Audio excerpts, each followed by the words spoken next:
main abilities are actually neutering or countering high damage opponents from the other side. So Razor has an ability where he links onto you and steals your damage.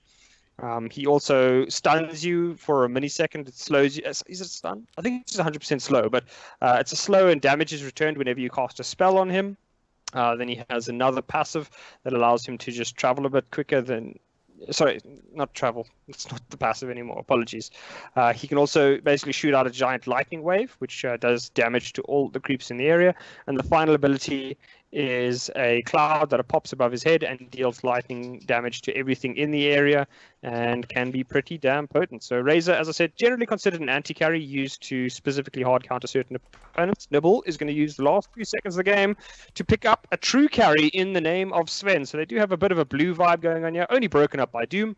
But Sven, super high damage. His ultimate basically doubles his damage once he activates it. He turns big and red. So I suppose there is a consistent theme. Blue and red is the order of the day here for Nibble.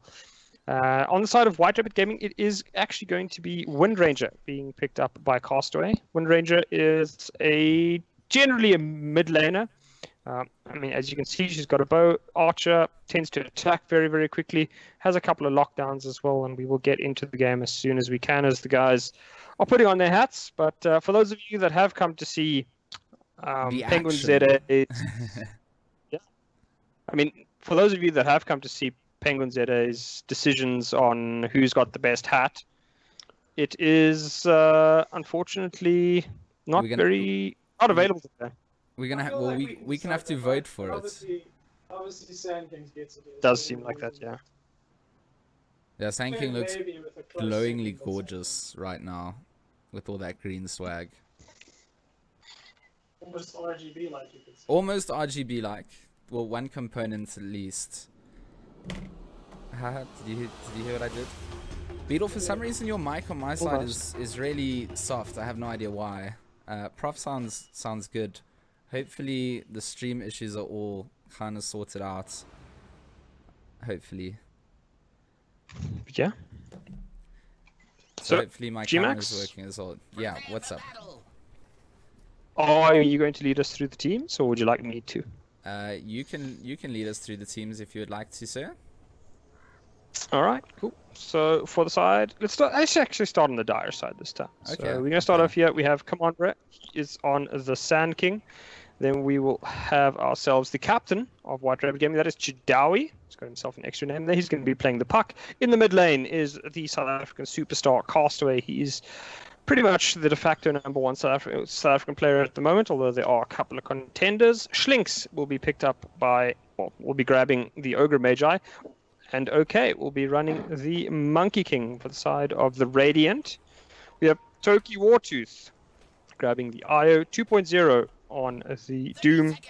Down below, we then have Boneless, as well as Harton. He's on the Winter Wyvern, and the final member will be Omen on the Sven.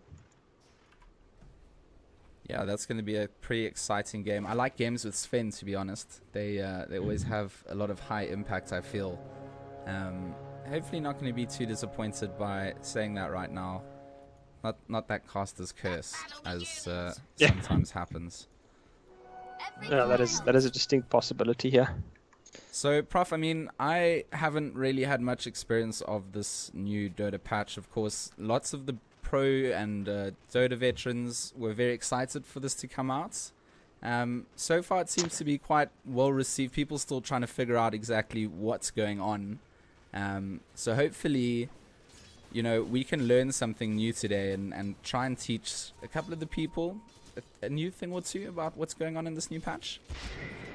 Yeah, that's what we aim to do on the channel, so that certainly will be the case. Do also have the patch notes up and available, so if I do forget anything, I'll just jump back to that.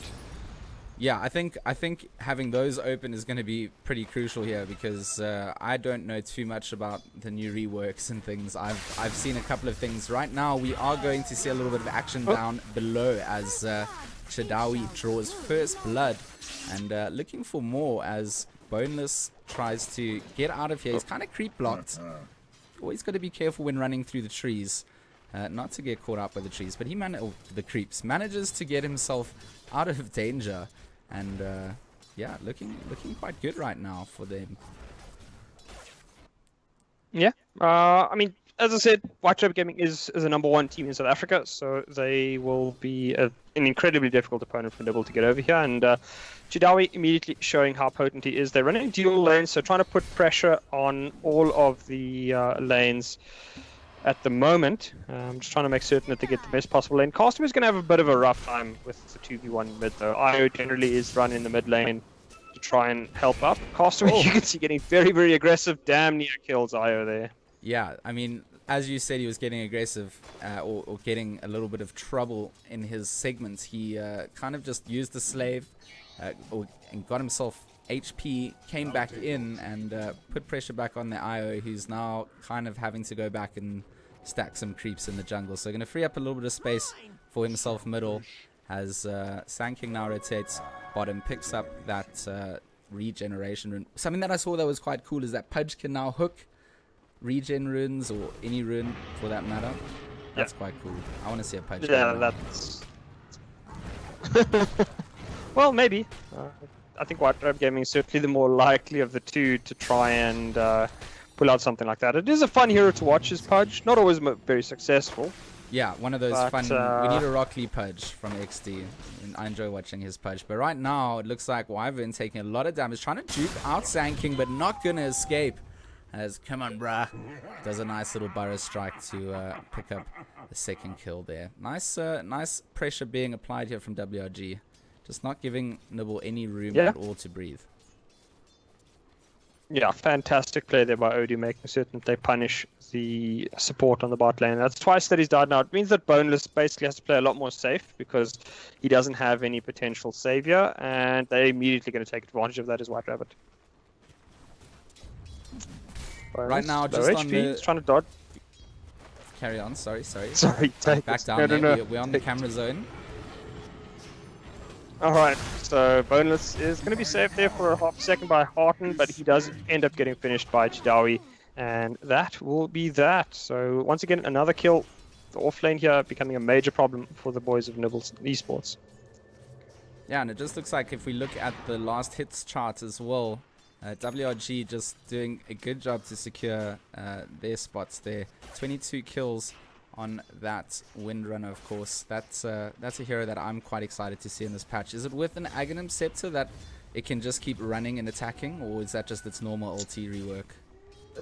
That is with... Let me just have a look for you quickly. I'll confirm that. But I know that is an ability. It is...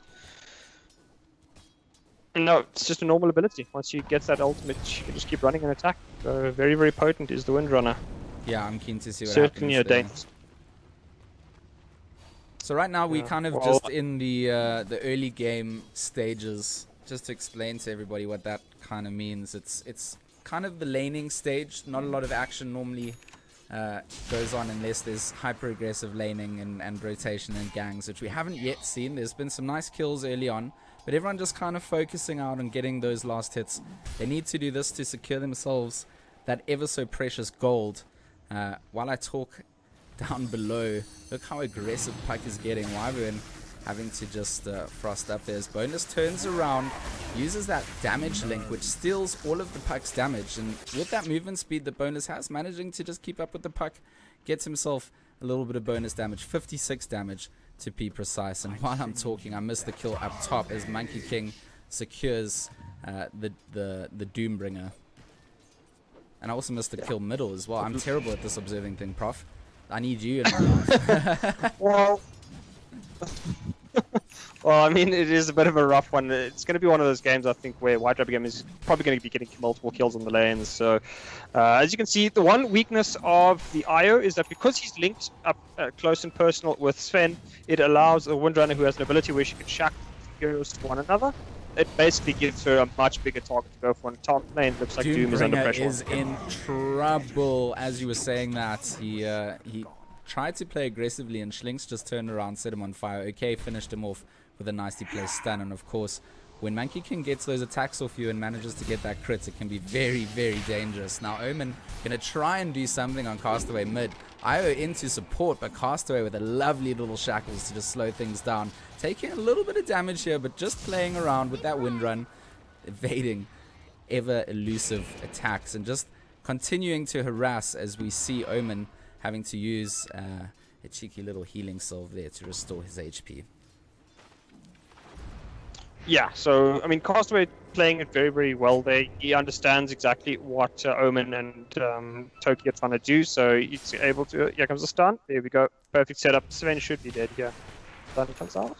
I almost missed that by alt tabbing, but I'm back in on the action. They're trying, but IO with a lovely little tether there might just save him. Jukes out the power shots, and now the reinforcements coming in. Sand King hits up that sandstorm, and a lot of slow and damage going down as Schlink's not able to turn and burn anyone there, going to actually fall himself.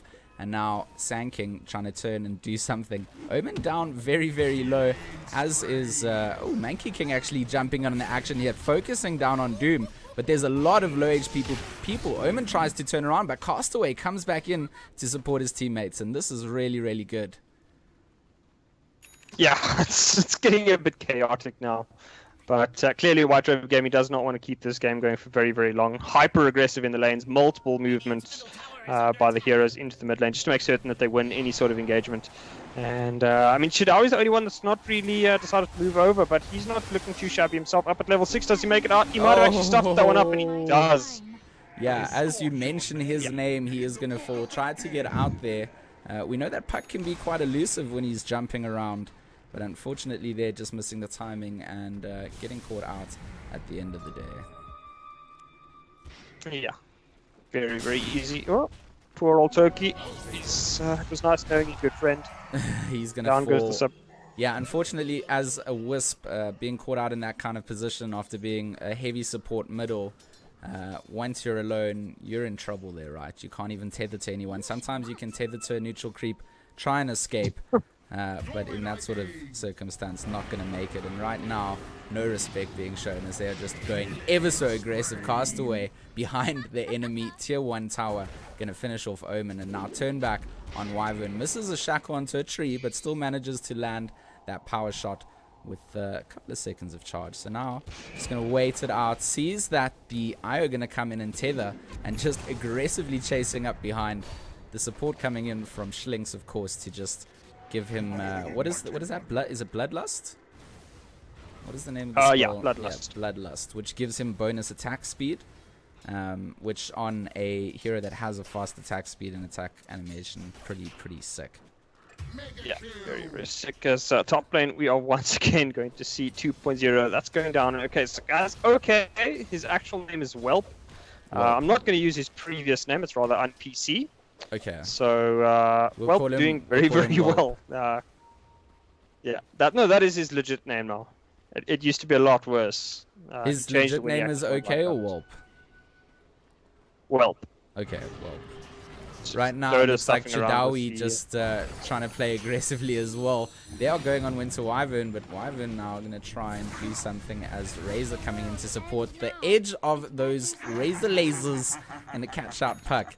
And unfortunately, Shidawi was playing quite aggressively on very low HP, and a nice easy kill for Razor to just secure there. It is 4-12 though, and right now 5k net worth lead in the favor of WRG. They're feeling very, very comfortable and confident right now. Yeah, Puck playing a little bit too aggressively, I think. I mean, you can also see it in Castaway's play. They are playing uber aggressive, so they know they can get away with certain things that they wouldn't normally get away with, against 100%. Yeah. So that's why you will see mistakes being made like that. Like, ideally, Puck should never be dying this early on. He wants to try and get himself a Blink Dagger as quickly as possible, maybe a couple of items. So Boneless getting the kills is also pretty good. I mean, he's correctly estimating the distances that Puck is traveling and able to catch him out repeatedly. So I think Boneless is having a decent game under the circumstances. He's only died once, which I suppose is a plus. But he is under a lot of pressure on this lane from how aggressively Puck and the supports are playing from White Rover Gaming. Doombringer and Razor in trouble here as the WRG team just rolls right in And that will be a double kill coming out for Monkey King. Whelp having a fantastic game. Castaway just joining in on the fun and picking up Omen once again. So Sven, not having the game of his life, kind of relies on getting a couple of items under his belt to be impactful. And right now, just the pressure from WRG preventing that from even occurring. And Monkey King just getting fatter and fatter, who is quite a scary hero, to say the least. Yeah, he's extremely scary. But I mean, like I said, the thing with White Rabbit Gaming now is ideally you want your Monkey King to farm a little bit more, exploit the lane. That's very, very easy up top. But at this stage of the game, they decided to move him around a little bit more. He's just trying to look for any kind of fight as early as possible. And they'll really just be very, very active here to try and push down the tower and end the game. I wouldn't say as quickly as possible, but certainly they want to make absolutely certain that the game is out of reach for the guys from Nibble. Well, yeah, they really are pushing for objectives and just kind of increasing their net worth lead and trying to force a position that Nibble's too scared to get out of their base. And right now, Doom also going to fall down top once again to Whelp, who's just getting absolutely disgustingly strong. That was like 3 hits and dead. And he's going to carry on going. Yeah. He can spot out the IO. He wants more. Razor's there to support, but right now just wants to drop that IO. The damage being sucked by Razor as SK comes into support. Gonna give a little bit of space for Whelp to turn. Maybe gonna sacrifice his own life as SK, as Boneless kind of racked up there with a little bit of extra damage. So that damage link that Razor has can really work out. As I'm chatting about that, Shadawi once again low HP but getting kills. And that'll be a double kill, picks up Winter Wyvern. And as I rotate, OK comes back in to just smash down on Boneless. So this is a very high intensity game for WRG. Nibble, on the other hand, struggling a little bit to deal with this kind of pace, I think. You might be used to a little bit of a slower game style. WRG not allowing them any sort of headroom to breathe at all.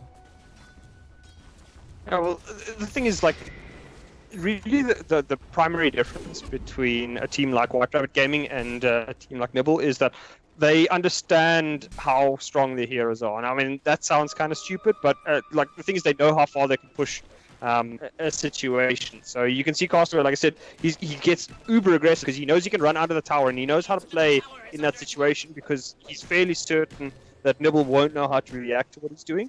And even if they do, he knows the other lanes of his will be able to react appropriately. So, yeah, again, you can see Castaway getting aggressive, understands that there's 3 heroes in the area, but he still doesn't take because he knows that Slinks around is going to help him out.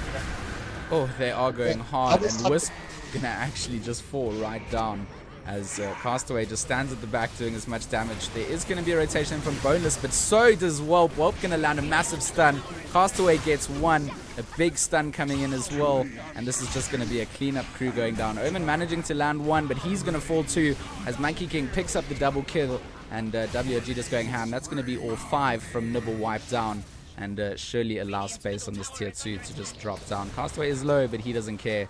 He's going to just use up that glaive and that wind run evasion and get himself some HP back. So that was exciting, man. Yeah, that was very, very exciting. But again, you can see like Castaway starts the fight, and Nibble realized. Well, I don't think they did realize, but they tried to take the fight against Castaway. But unfortunately, at that stage, White Rabbit Gaming is already on the rotate. They have 3 heroes there to match the 3 heroes of Nibble, and because of the just insane goal and experience advantage, they're able to fully exploit the power of their heroes over Nibble. Nibble never really in that fight, despite looking cut. Oh, look at Monkey King going for the big bait, and massive stun coming in from SK, gonna do his ulti as well, and now just allowing space for OK to go ham. I keep saying OK, I mean Whelp, but he wants more, and he's gonna try and get one on Wisp. Wisp manages to escape with his life. Castaway turns on his teammate. That's thanks to Winter Wyvern. They do manage to pick up the SK for their troubles, but they've dropped 3 heroes in exchange for 1 support SK. So definitely still going the way of WRG. They haven't even backed out of this mid lane. They kind of just waited for the respawn from Nibble, and then just re-engaged on them, not allowing them any headroom whatsoever. They just wanted to get out mid, man. Yeah, it's getting rough. I mean, Whelp has the same net worth as the top 3 heroes of Nibble Esports. So his rotations have worked out decidedly well, as Chidawi seems to be playing that role where, I mean, you often see them in your pub games where they just kind of sit in the jungle and farm all day long. And then at the end of the game, they're like, walk out and like, guys, why did we lose? Wait, you were in this game? But yeah, so Chidawi exactly what not really deciding to take a lot of... I mean, Chidawi at this point not really deciding to get heavily involved in the team fights. Just basically look what's looking happened to play to his own Nibble. game. They forcing up into having to just hang around all 5 of them together. So WG's kind of accomplished their goal. They've asserted their dominance, and you know they've got some good vision up just around that middle lane, so they know exactly what's going to happen. Luckily, they did decide to use that smoke. Smoke, of course, allows you to run invisible whilst away from enemy units. So allows you a little bit of space. They're going to try and wrap around here onto Chidawi. Puck, very, very maneuverable hero. Is he going to get out here? He's trying for the long dodge and has managed to dream call everybody up. So does manage to get out. The return and burn going to try come in as SK just trying to lead everybody in. I've missed 1 kill, but that's going to be Whelp going ham. Omen trying to do something, but SK with a massive big LT in here and just damage being laid to town. The last man alive is Doombringer, and he's surely going to fall. GG is going to be called. Yeah, it's a bit of a... Yeah, I'm not shocked that GG was called at that stage. I see, just before we end that game off, Prof, my Dota's running at a higher resolution than I'm outputting, so I'm going to try and just fix my Dota settings as well for the next game, because I think we're having a little bit of encoding upscale, downscale issues. So we'll fix that up, guys, on the stream. I'm sorry about the janky video quality. We'll get a bit. It's the Noob stream. We're trying out XSplit on my side, so it's a whole new world. Yeah, something like that. Yeah, but we can switch back to the panel. We'll have to do what we can. Unfortunately, at this point, it's going to be a bit of a rough one, and well, hopefully, we can sort out the tech issues.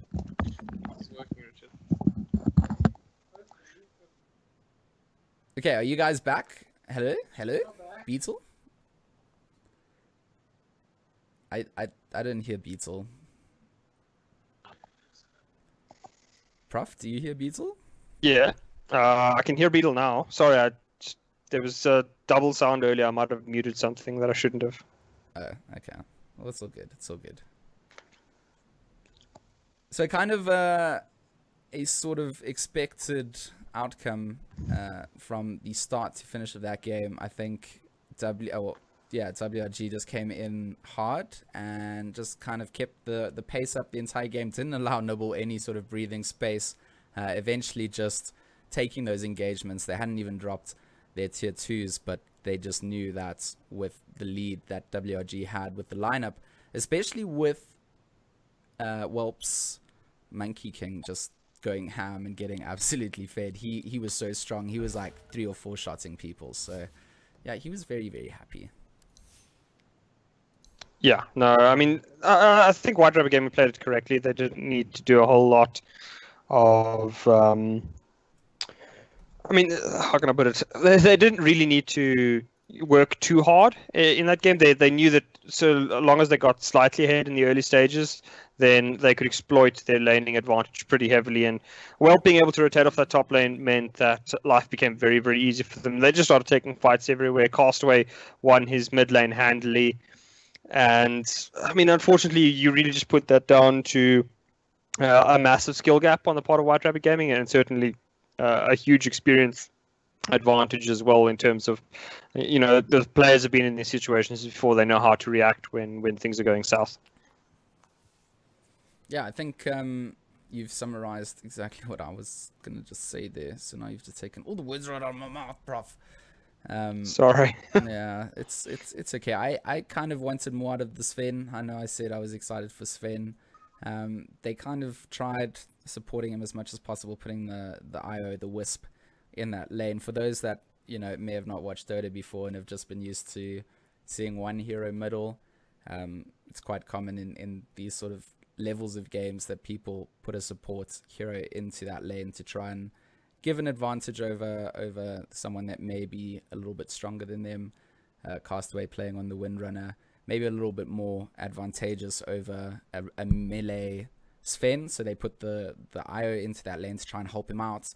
But it does sacrifice experience gain, and there's a couple of other things. So you have to be very impactful, and when not being able to grow and have that space, you get caught off guard and unfortunately don't become that mega carry that you possibly need to be. Yeah.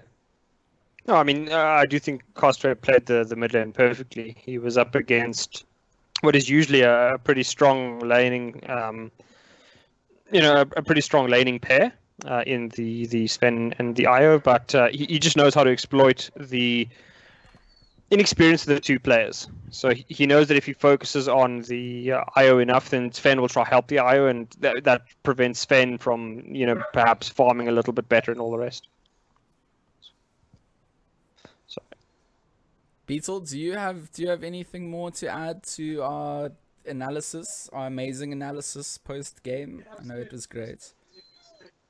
That last match, I didn't watch any of it, but I'm You sure didn't it was watch very. any of the match? Apart from the time when Hilbert said, "Come and look at what Sven's sword does when it procs." Other than that, no. So you guys were doing a little bit of sort of hat analysis, actually. Yeah, that's So well, we were taking over from Penguin's role. I mean, Devin put up a good argument for the Sven sword being the best one, but I refuse to budge on my Sand King initial gut feel. Yeah, he's got the G in the RGB, so he can be the winner. I agree with you. You chose it for me, didn't you? Sean, while we have some downtime while we're waiting for the next thing, I just want to know from you what you think. I mean, obviously, when a patch like this comes out, there's a huge amount of changes immediately that happen sort of in the pub scene, and that's kind of where all the viewers are in, apart from a couple of pro players that might be watching the stream. But what is the biggest difference between a patch coming out in a pro game or a lobby game versus the pub scene? What things should pub players be focusing on in this patch?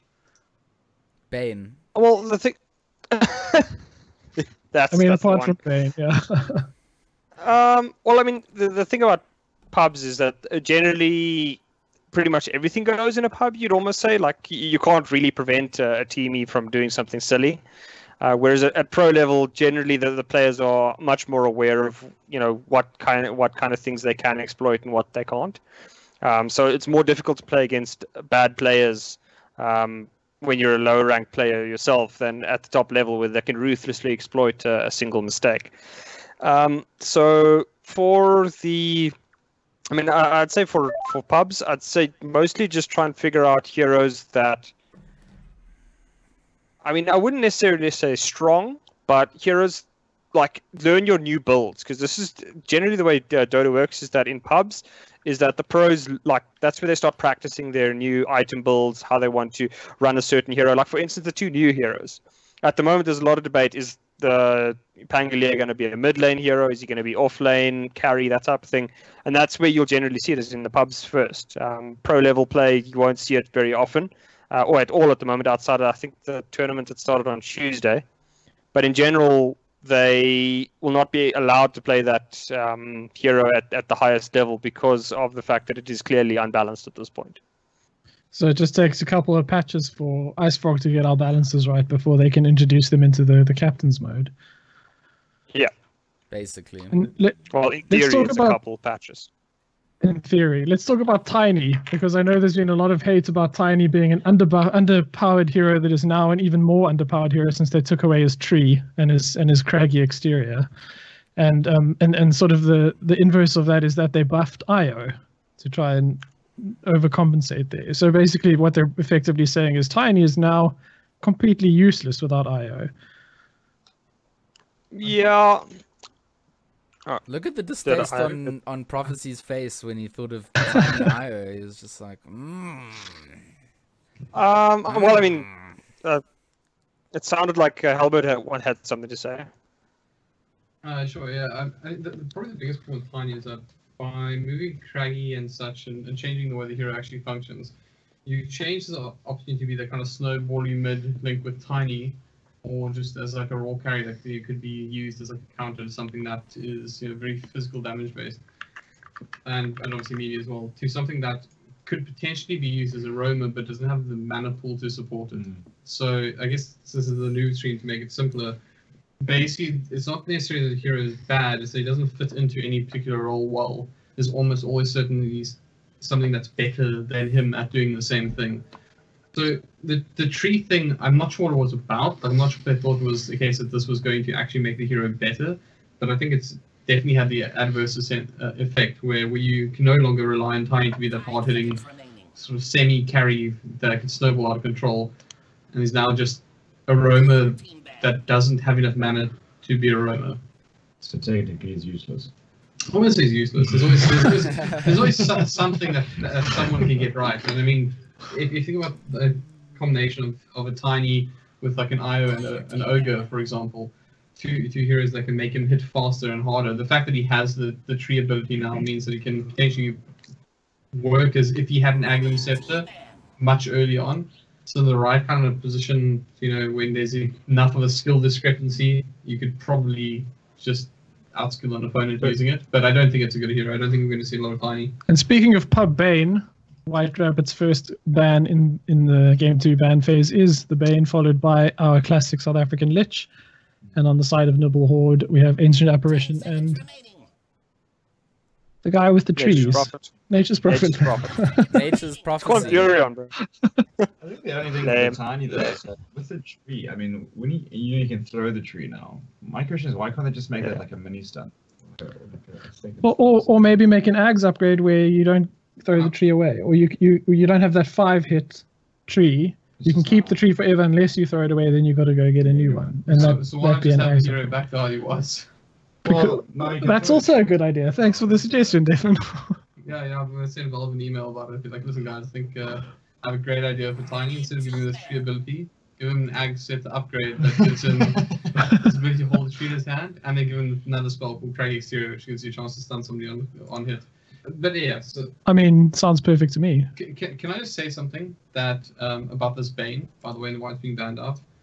And once again, appreciate it's a Noob stream. So since you have the ability called Feeble, that reduces your attack damage from your opponent.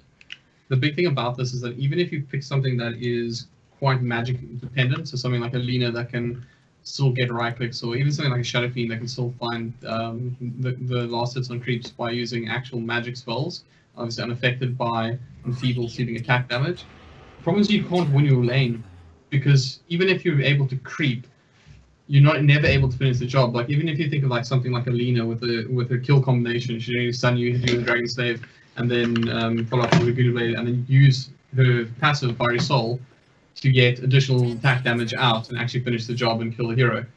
But now if you think about what's going to happen, she's going to do her full combination, and if you're not dead, you're going to turn around, get brain sapped, and then phase and walk away and continue creeping as if you did nothing, because there's no follow-up. So even ganging the hero is very, very challenging since it's got steep. It's not like the hero is unbeatable mid. It's just too hard to beat based on how easy it is to play. Silencer. What do you guys think of the 3 bans now coming in instead of 2?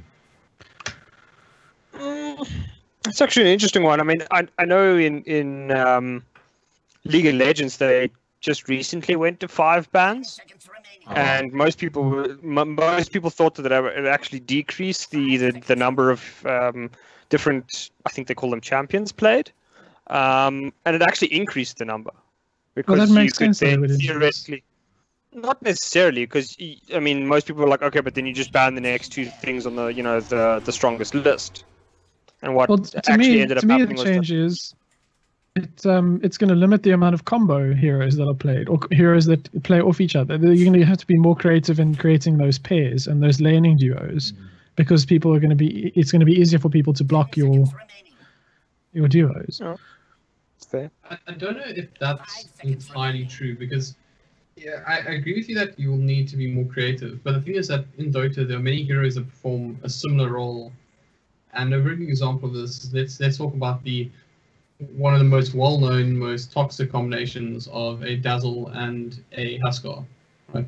So you could always pick up an Oracle instead. Performs a very similar role, and gives you pretty much the same thing in the end. So in Dota, there's basically a lot of combinations that perform the same type of role, even if it's not the exact same hero. It will do the same thing on the map, do the same thing in the laning phase. But what this does gives you an opportunity to pick which one you would prefer to play against. And I think up until recently, at least, where Oracle is being picked up a little bit more, it used to be an unpicked hero. So just in that example, if you're going to have a situation where you know you're going to likely come up against Huskar, you can just get rid of the Dazzle and almost accept that you're going to be playing up against an Oracle instead. And that's not the greatest example, because I think in most cases, a person would ban out both Dazzle and Oracle. But you get the idea, is that, you know, when it comes down to other things like double stun combinations and what IO is likely to pull up with, you have more flexibility as the banning team and getting rid of those. Yeah, that's a fair point. Or you can just bait the Dazzle up. Sorry. So White Rabbit have actually grabbed themselves, well, a couple of new heroes to the Noob stream. We have ourselves a Treant Protector and a Silencer. So Treant Protector is basically a hard-hitting tree, who would have guessed, that wanders around. He can heal his teamies from across the map. He can heal towers, one of the only heroes capable of affecting towers directly with a skill. And his ultimate is he basically runs around, he sprouts a whole bunch of vines that hold you in place, do a tiny bit of damage. Or no, sorry, they don't do any damage anymore. They just hold you in place for a long amount of time, and he is also capable of going invisible once he is near trees. So, a very dangerous hero, and a hero that can be quite painful if you are not aware of where he is. Silencer, I'll give everybody one guess as to what he does. Drops meteors from the sky? Meatballs. Well, he used to. Yeah, He screams of pain. I think that's the Queen of Pain you're talking about, G-Max. Yeah. Sorry. Yeah, the lady in the bikini. He was clearly distracted by something there. But yeah, so Silencer is basically like a bit of blue, G-Max. Don't even get me started on that well-dressed avatar. Well, think about it, right? We were making the joke earlier that it's RGB Max, but she's got red and blue on her. Correct. So she just needs a bit of green. Just needs a little bit of green. I don't know. There you go. So, But yeah, I mean, the so- Queen of Pain, the biggest change to her in the patch that I've seen is that on level 25 now, she gets basically a passive Lincolns every 20 seconds. And I played a pub against someone last night and this morning, and both times that was an insurmountable nightmare. Yeah, it's pretty great. But I mean, the thing is, I don't know if getting it at level 25 is very good. Okay, so all right, guys, just to 3K, explain. everyone gets to level 25. All right, so just explain to maybe the newer viewers. A Lincoln Sphere is an item that you can buy. Well, I think that's a bit harsh, but to our newer viewers, a Lincoln Sphere is an item that you can purchase, which every, I think it's 20 seconds, blocks a single targeted spell. So it's very, very potent if your opponents have basically an ability that can stun you, but you have to click on that hero. So the fact that Queen of Pain gets basically a free one at level 25 is pretty filthy. And I just don't think that getting it at level 25 is definitely great. I just don't know how valuable it's going to be in the whole game, because you have to get to that point to have it. And like, if you get to that point, you've probably gotten one by previously, so it's not going to be that much of an issue. And now you've got two. Yeah. I think it's more just for Queen of Pain to like actually get 6 slotted and be a little bit more dangerous, like be able to get rid of the Lincoln Sphere and pick up an additional item. I think that's why they grabbed it.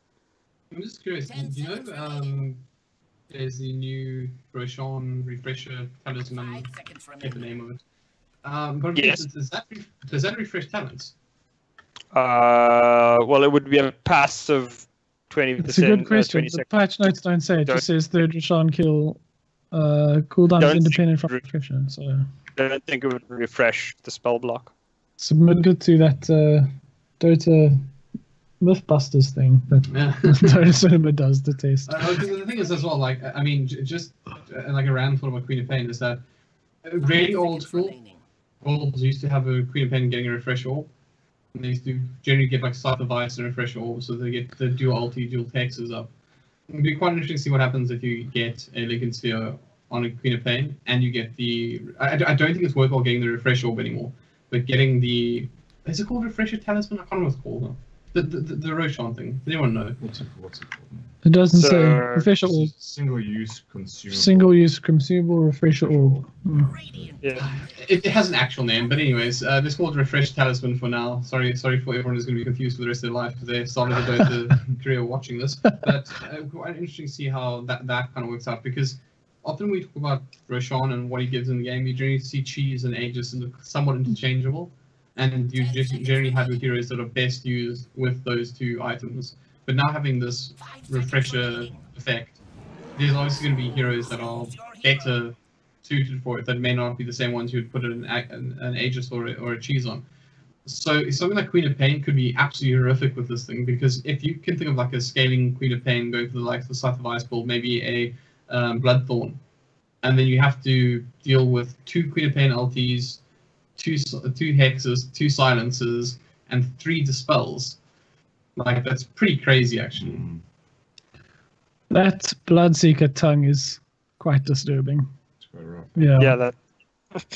I'm just sad that there wasn't another blue hero to join Nibble on the right-hand side, because they would have been very smatching, to be honest. And that was just for Penguin today. He would have noticed that. Well, you guys would never. Alchemist does go purple. Yo. I think Gyrocopter's got to take this. Yo. Yeah, that is serious. Yeah, my word. I mean, I really enjoy that Treant Protector Immortal that came out of one of the last treasures from the International, but that Gyrocopter. No, that thing is just something else. Gross and beautiful. Yeah. And I want to spend my credit card money. What do you guys think of the Gyro as a hero at the moment? I haven't actually seen it since the patch, but I mean before the patch he was a little bit weak. I mean, so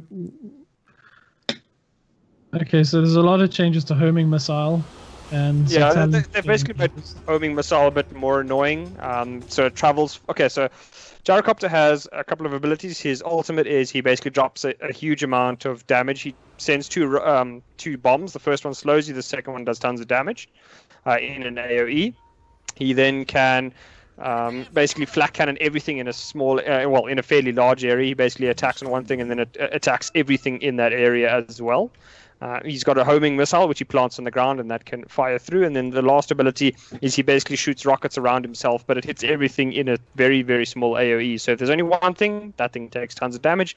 If there's lots, they all take a little bit. So it's a hero that has a fairly high skill cap in how to position. But what they've done for this patch is they have changed his homing missile. It used to basically plant it on the ground, flies into you and does tons of damage. Now it travels a little bit faster. It goes off a little bit faster, but it is they've actually fixed damage a little bit. So it doesn't do as much damage as it did previously. So it's less potent, but I think it's a little bit more annoying. That tree and just chilling in the trees. Oh, as he does. For you and I to take over in the game. Yes, it's time. It's time. I'm excited, Prof.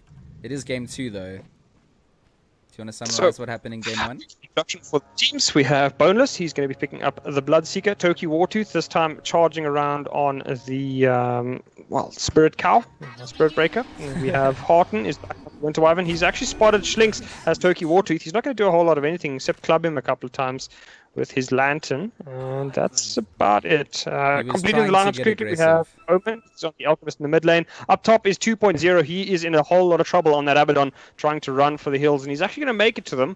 As Odu on the Tree Protector and Shidawi on the Queen of Pain are going to decide the better of it. They're actually going to just try to pull the creeps. Alright, yep, they'll get away with that.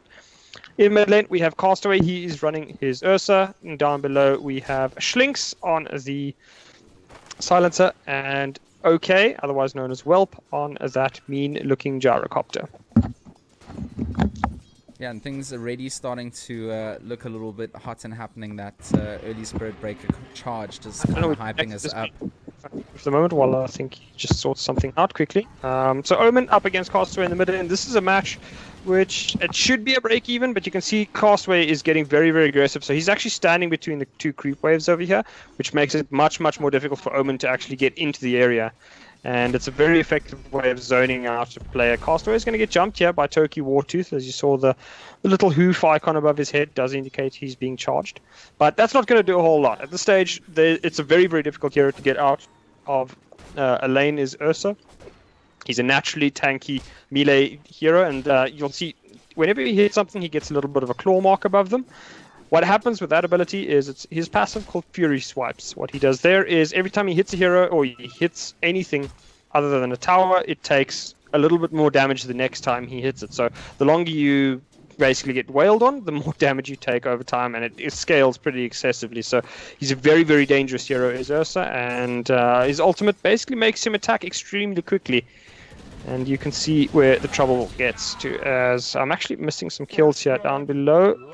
Yeah, it's going to be Schlinks going hard on Wind Survivor. Schlinks will just deny the rune. Doesn't want his opponent to pick that up. So, White Rabbit Gaming did start off with dual lanes, but they have now progressed into the more standard tri-lanes. As you can see, 2 supports and a carry. Hence the name tri-lane. Boneless, all by his lonesome down here. He's going to have to play very, very carefully. Can't really get away with it. Here we got another charge coming through. Okay, he's in a little bit of stress, but he does have the supports in the area, so this is probably not going to amount to much. Okay, does he decide to turn around here? He's got the support, and now they do turn around. Boneless taking tons of damage. Boneless, very, very low HP. Are they going to try to get out of here? Okay, also taking tons. He's very, very low, and he might very well go down here. The gyrocopter is going to get out of trouble. No, here comes Schlinks. He's going to try to turn things around. One last hit for OK, and he is going to go down. Toki gets immediately traded, and Schlinks will steal the 2 HP. Odu is starting to punch away. He's second kill now. Schlinks helping out, actually. That's the double for the silencer. He's going to try to get the last one. Does he have enough? No, he doesn't. Harton is able to crawl to the safety of the tower for now, and that was great positional play coming out from WRG there, Prof. Gaming turned things around significantly in their favor. So, couple of supports are low. Well, Chidawi getting a kill up on top lane there with the Queen of Pain up against that Abaddon. We have yet more fights down below here. Odu's trying to make something happen. He's on very, very low HP, so he's got to be careful, as he's actually giving Boneless quite a bit of an advantage here. So the Bloodseeker, guys, is a hero based around the loss of opponent life. By and large, he has an ability called Thirst, where whenever a hero anywhere on the map basically loses enough HP, he starts gaining bonuses. This stacks the more heroes are low HP, and he becomes quite a nightmare. His ultimate, he basically causes you to bleed from every orifice, and as soon as you move, you take like insane amount of damage. So Boneless will be a notorious terror if you can get going on this map. And for the moment, not a whole lot of anything though. He's a very, very potent laner. Every time he kills something, he gets a portion of its HP back. So he's difficult to get out, but as you can see, Whelp is exploiting the laning advantage once again. Just forces him away from the creeps and then tries to take him. In mid lane, we have Harton. He's trying to help out Omen here. But it is getting very, very rough. Castaway at the moment dominates this mid lane. 27-19 up against the 4-0 in terms of last hits and denies. So Castaway will be loving this new patch. One of the changes they made is that every time you deny a creep, which means you kill your own creep to prevent the opponent getting XP and gold from it, they have changed that so that it's yes, if you're successful at denying your own creep for the opponent. So it's going to be a rough one. Omen, well, he's got a bit of company. He doesn't know it yet. Odu's going to start it off. He's going to punch him in the back. And Omen is in a world of hurt right now. Very, very low HP, 28 HP.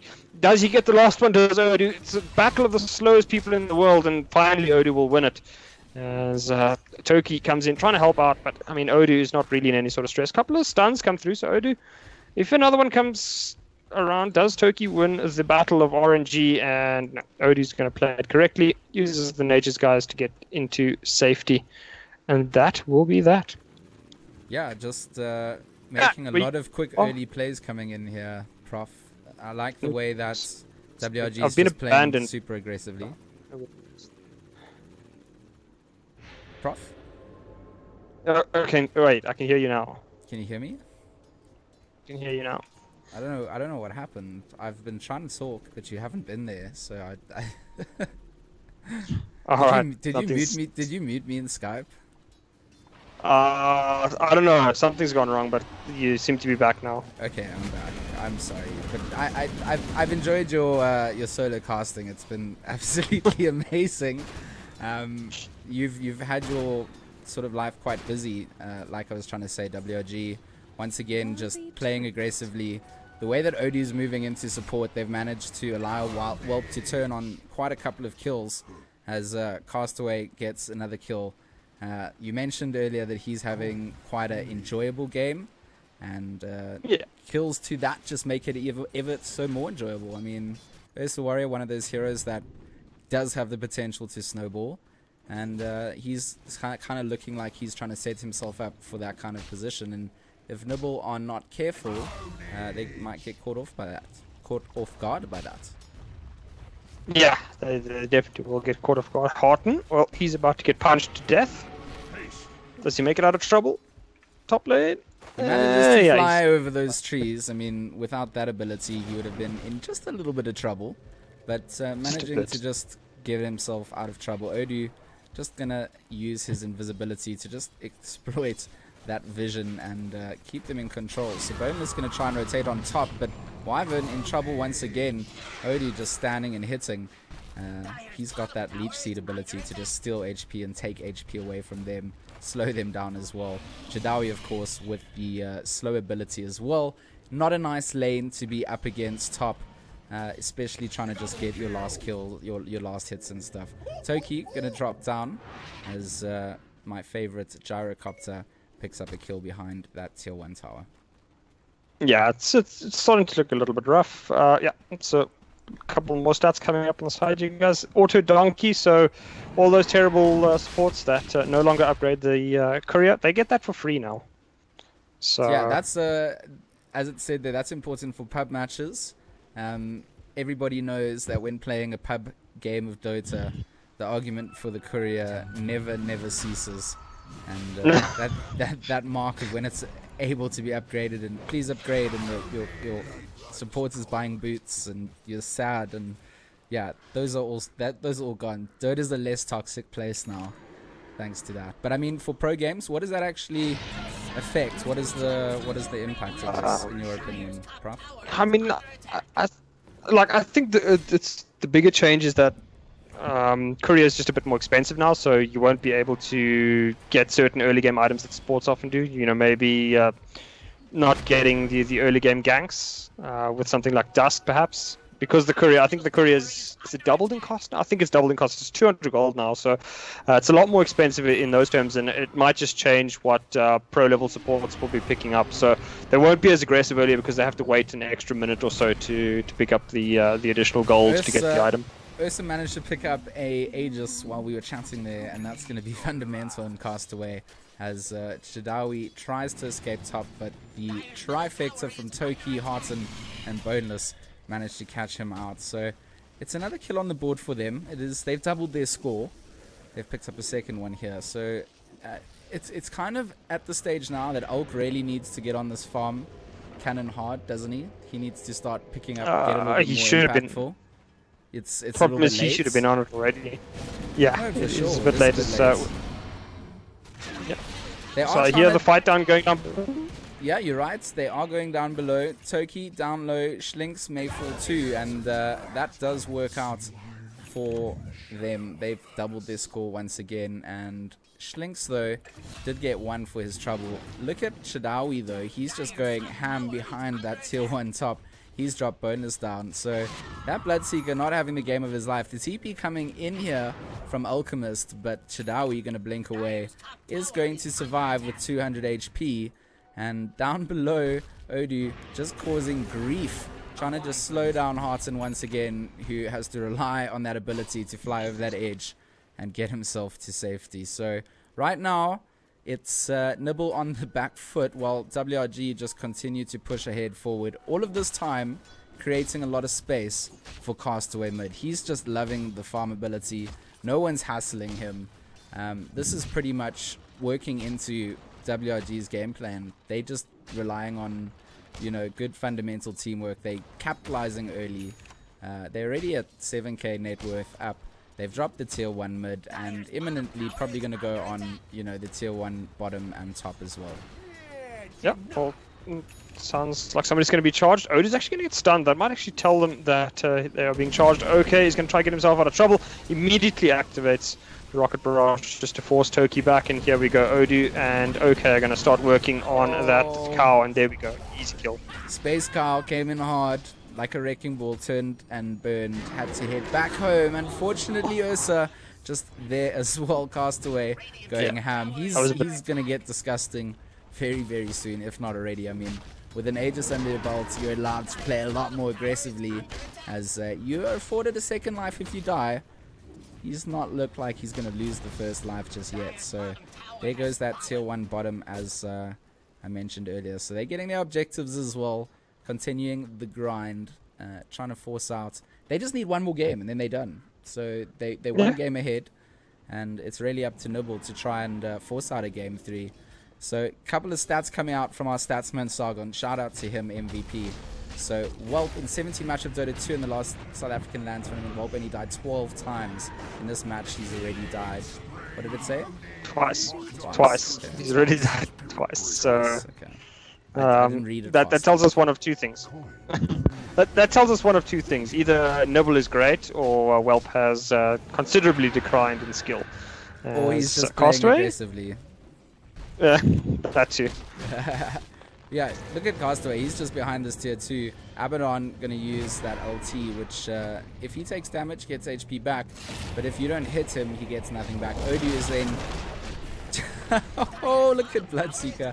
Came in aggressively once again. And this is just tankiness coming out from WRG. They can just stand. They're not running around with that blood ramp. What is it called? The ulti from Bloodseeker? Blood Rage. The Rage of Blood. No, Rupture. Rupture is the ulti. Now it's Rage of Blood. Blood Rage is the one that he attacks fast, eh? No, Blood Rage is not a skill that he has. Oh no, it is. I thought he had Blood Yes, Rage. it is, sorry. It does. It's that ability where he casts it on himself and then he gains HP back whenever he kills something. That's what I thought it was. So we just turn it around. But So that's it's not actually, the ulti, it's though. Rupture. The It's Rupture. ulti's Rupture, yeah. Okay. So, like you mentioned earlier, if you use... If Rupture's on you and you run, the more distance you travel, The more you move, the more HP damage you take, yeah. Correct. So you just stand and fight against them, and nothing happens to you. So, Well, unless you're in a low level up, then they just charge you anyway, and you're like, lol, and just run away from them. basically every Dota 2 game of my life is like that. So don't rip me off. Look here, we got a little bit of action once again at the warding spots. It looks like I'm actually getting a little bit of lag. I don't know why. But right now, OK picks up one. Abaddon picks up Schling, so that will be worth it for him. But Castaway, he's just standing in the midst of this. He's going for Omen. He wants blood. Bonus is there, but Gyro going to come in to back it up. Right now, things are looking very, very bad for Nibble as the WRG train just rolls into the station. And they're chasing this down. They're forcing the high ground defense out of Nibble as they clear the creep waves without even having faced that tier 2 tower. They want to get to these racks as quick as possible, and they're putting on the pressure now, Prof. Yeah, it's getting a bit rough for the boys from Nibble. They're trying to do as best they can, but again, the insane gold advantage of the heroes that White Rabbit Gaming have makes it incredibly difficult to actually fight against them. And I mean, you can see Castaway, he's able to just run around, take fights, because he knows that the amount of damage that he has, they don't have enough to get through his HP, and he's going to be stealing a lot of HP back in response. So it's a rough game for Nibble, but these are the kind of games where you kind of get to taste the top level of South Africa, and I suppose that is the one big plus here for Mega8, or for people watching Mega8, is you can see, like, okay, so we have the top 16 teams in the country, and White Rabbit Gaming is at the very top, but you get the newer teams to actually experience what it's like playing against Castaway and friends, because that's where you have to learn. You learn by playing the best. 100%. You can't get better without trying to improve your own skill sets and without pushing the boundaries. I mean, our top teams put in a lot of hours, and even the intermediate teams are starting to put in more. Getting to play up against a skill set like this doesn't happen very often, and you just take away with it what you can. I mean, you can review your demos, you can see the play, you can watch how the enemies built their heroes, you can actually learn hell of a lot of information just from going over a game like this that you get to play up against the team and see where your shortfalls may have been, you know. Yeah. There's just that kind of opportunity, which is where development needs to happen. So yeah, big shout out, props to Nibble, up against the best here and putting on a show as well. It's not just boring to watch. Nice symphony of spells getting dropped down. I know that the Noob stream will appreciate a little bit of time for us to explain what's going down as well. So we've got some downtime between fights.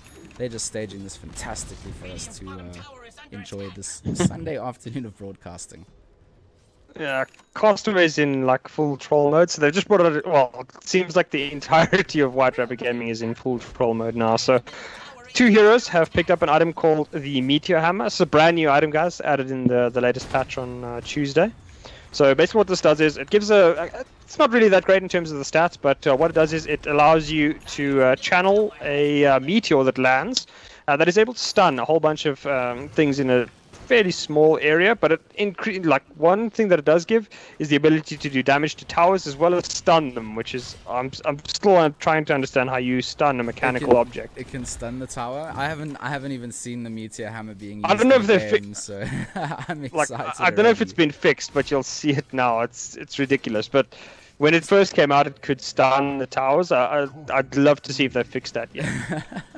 Or if that was actually intended. If it was intended that you could stun a tower, that's the most ridiculous thing ever.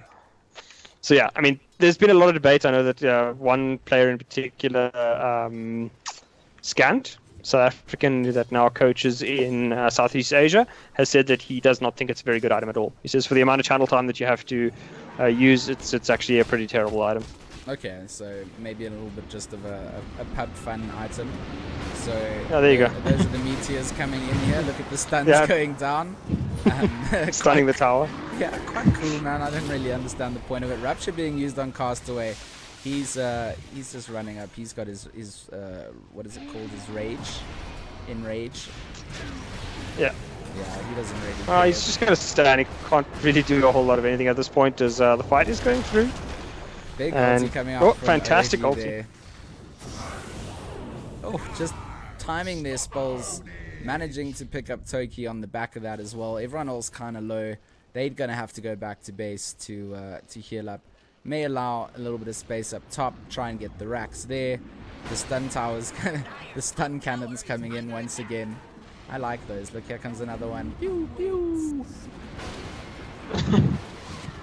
I love it, ridiculous. Sean. I love it.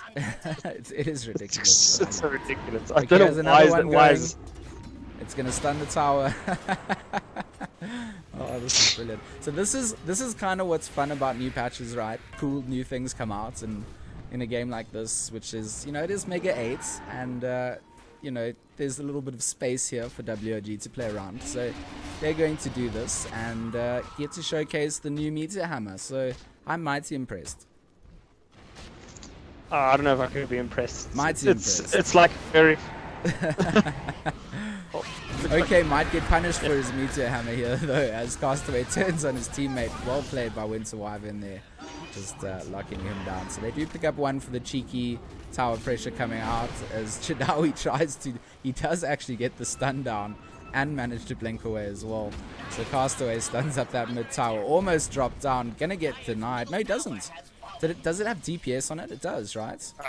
It does, yeah. It does 60 damage per second for like 6 seconds or something to towers. So Ulk tried to, or Omen tried to deny that tower mid, and there was still the DPS proc on it from the Meteor Hammer. So Castaway still manages to pick that one up as well. So look at AD. He's gonna do his little stun top, timing it to get the creeps as well. I like this. I like this, Prof. This feels like a game that you would do this, right? You would no. No. No. My form of cancer is raging in game. This form of cancer is just making you feel horrible about life because you can do nothing to stop this. So, I mean, White Rabbit Gaming is having a bit of fun here. There's not a whole lot that Nibble can do at the stages. They do leave their base en masse. And Castaway is going to be the target. Yeah, do they have enough? It's kind of at the stage where Nibble needs to just try and get something done. If they don't and they all fall, you know, that's going to probably be the end of it for them. Things will fall. But look at this, just mass timing. Good stun from Odu. Luckily, Bonus does manage to actually pick up Castaway. They're going to pick up quite a bit of gold as they're trying to pick up Odu as well. He's very, very low, and Bonus is just running around very, very fast. So Bloodseeker, that first pays off for him. He runs in hard. They pick up 2 and make that 3. They've lost their middle their lower tower though. So perhaps WRG getting done what they needed to do. And right now, they're going to try and just pick up that gyrocopter in his beautiful, beautiful hat as he tries to escape. He's going to die here too. So WRG just giving Nibble a little bit of hopes and dreams here. They overextended their welcome. Nibble said no. They dropped 2 heroes, but they're still managing to defend, and it's not yet GG called. So we've got a little bit more time together before we head back to our favorite Beetle and the rest of the panel. So, yeah. Meteor, no, just don't do it. Don't buy this in my pub games, please. So Sargon has put out a public announcement message. Guys, please, if you play a pub with Sargon, please buy the Meteor Hammer. It is his favorite item. If you do it, he will commend you. He'd be very happy if you bought one and just used it to stun up the enemy towers. It's what he wants. Is that what the Statsman wants, Prof? I think it is. Yeah, I definitely think it's what he wants. So, well, anyway, we are about to reach the final stages of the game here as Castaway and friends. I think we're probably going to get to that stage where they'll just take a single fight and then clean out what remains of Nibble's base at this point. They did grab themselves the 2 sets of racks at the top lane there, so they already have the advantage over there. They'll be looking to try to take a fight here in the mid lane. As OK is going to start the fight off. There comes the first rocket, and the second one is going to land. It's not actually going to hit on anybody though, so that will be the end of that. OK's quite fine with just running with the Rupture on, as Turkey War Truth's going to try to take the fight here, and the rest of the fight is going to break out. Oh, a nice big 5-man Odu ultimate as well, as Toki trying to go ham on Schlinks down below. Castaway has destroyed those mid barracks, so he's just getting objectives done. Schlinks in a little bit of trouble here as OK also falls down, so they're turning and making the most of this. This is 2 players from WRG.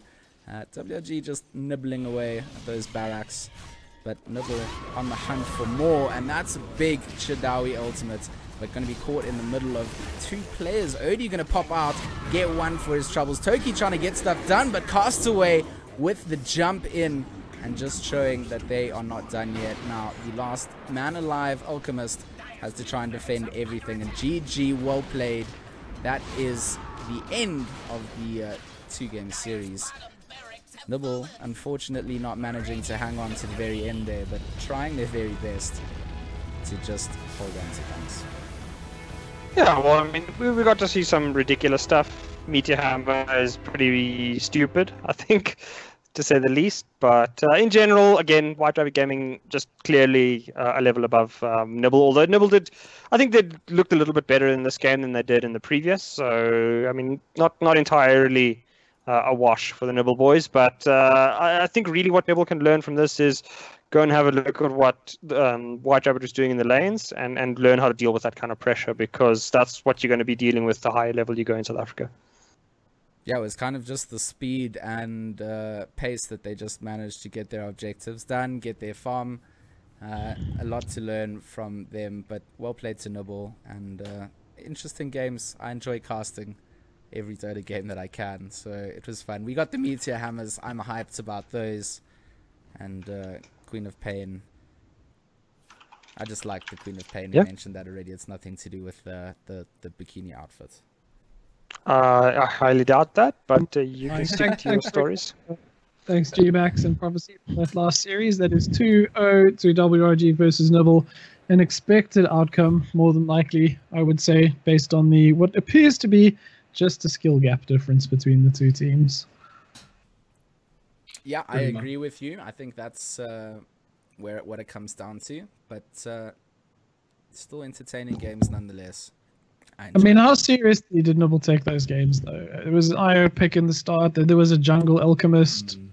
I mean, was that really just let's have some fun, or was it properly contested? I think the elk was more just a response to the pressure than anything else. Under pressure. The IO was obviously a bit trolly. Yeah. Yeah. So the Queen was playing fun Sunday afternoon, basically. Yeah, something like that. And just an itemization question. I noticed early on in the game, 3 of the heroes on WRG had an Orb of Venom that they picked up. What do you think the reason for that was, or how does that benefit your team to have so many people with that item? All right. So what the item does is it's basically a very early game item, often picked up by heroes that can harass. And when you hit an opponent with that ability, it just does a tiny bit of poison damage over time, and then like it slows you a minuscule amount as well. So it's nothing really terrifying, but it's annoying, and it allows you to harass a lot more. And I think that's primarily why White Rabbit Gaming would have picked it up. It's just to emphasize how strong they are in the lanes, and just force Nibble to, they're like, I'm a little bit slower now, I'm taking a bit of extra damage. It's just trying to induce that bit of panic in them. So let's talk about the Meteor Hammer. Messes around with your... I thought it was gonna, like, doesn't it also slow your turn speed in a lane? Like if you try and turn once you hit with an order, so like it's annoying. You're trying to get in for the last hits or the deny, and you're taking harassment, trying to turn. It messes with everything. It's annoying. Yeah, I mean that's an interesting change if you're here from League of Legends. In League of Legends, I believe you turn straight away. There's 0 turn delay, so you just flick around as if you, It's insane. Whereas in Dota, each hero has turn rates and turn times, and so having that effect, you can really change your game. That's why there's almost no melee carries in League of Legends. Yeah. Well, let's talk about the Meteor Hammer. We were working it out here. 5 charges of the Meteor Hammer to destroy a tier 3 tower. 4 charges to destroy a barracks. I mean, is that not insane? It's stupid. Well, the problem is like you have to have a game where you can buy it, where it's actually reasonable. And like that one, for example. Yeah. Because the problem is, like, I think it's a 3-second charge time to drop the meteor. So like you're gonna have you have to kind of stand there and charge it, which means that against a team able to exploit that, they're basically just gonna hop you and kill you inside like 10 seconds. They'll like, he's about to do it, and just kill him. That's why it's so cool that we got to see it, because I don't think there's gonna be many games where so many heroes actually just pick one up. So I was happy to see it. Sargon isn't happy with it though. So the thing is, you kind of want like a Meteor Hammer on your team, just because it's going to give you the chip damage that you need, right? But it's also such a trash item. Why to buy a Meteor Hammer? Terrible item. So, for the amount of money that it costs. Don't listen for the to amount them. of money that it costs.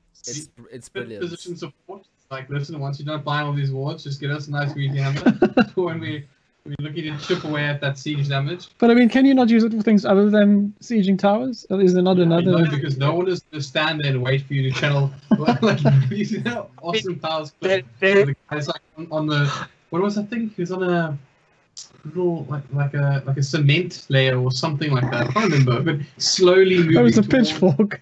Whatever it was. Oh no, that was a steamroller. The steamroller was a steamroller, right? So the steamroller moving towards somebody in slow motion. The guy just standing there for like 15 minutes, going like, "No!" And that's literally what you have to do with Meteor Hammer. Just stand there. Please don't cough, guys. Don't cough. No, seriously, please. But I think there is a place. I think there is a place where the Meteor Hammer can be useful. But it'll almost.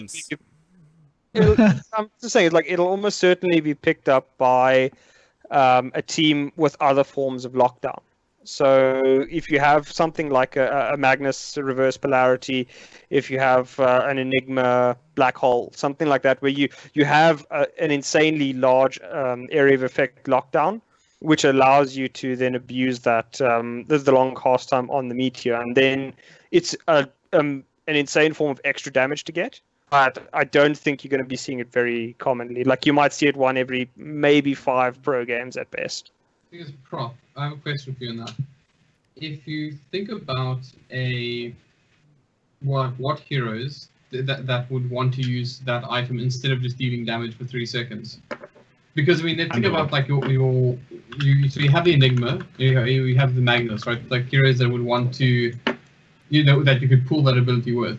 what hero in the game is, other than maybe Enigma with Black Hole, but having Enigma and with Midnight Pulse, where you can drop the Midnight Pulse and then deal damage. I can't think of any hero that would literally prefer to stand there and channel Meteor Hammer than actually deal damage. I can. I think there's only one, and that's Underlord.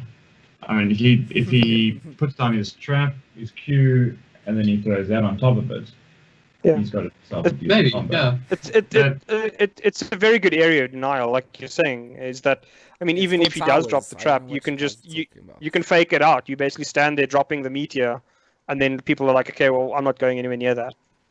Yeah. I mean, you can also use it as a counter initiate, if you've got someone sort of in the trees or something, because it does stun heroes as well, doesn't it? Yeah. So, I mean it's a short stun, but it's fantastic. It's a short stun, but someone can drop it as well, so it could be used as a counter initiate as well. I just think the channel time's too long.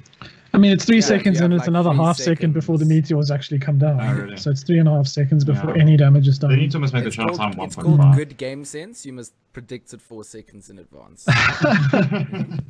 It's got a high skill gap. High skill gap item confirmed. So, I mean, there's 4 other items that we haven't seen yet that have been added in this patch, so maybe we'll see them a bit later. But I think for now, let's take a break until 6 o'clock. So we'll be back just before 6 with our second game of the day, which is Exdee versus XTC Gaming, which is a best of 3. That first game, 2-0 to White Rabbit Gaming. In the other games, we have Goliath Gaming winning their first game against DC 1-0. We don't have any other results from any of the other streams yet. Hopefully we'll get those during the course of the next match. But for us, we'll see you in about an hour and 15 minutes or so right here. So don't go anywhere. Stay exactly where you are. Don't even stand up to go to the bathroom, and we will be back. I have a stream related question, Sir Beetle. I have to fiddle with some stream settings on this side because something is not happy. I can just leave. Is everything fine? Like, if it's 100% no, I reckon fine that's fine. Happy, then we can leave it. That's fine. You can change some settings. So if the stream does go offline, fear not. It will be back online in a few minutes. It's still gonna be back. It will be back. So we'll see you in an hour and 15 minutes. Bye. Bye.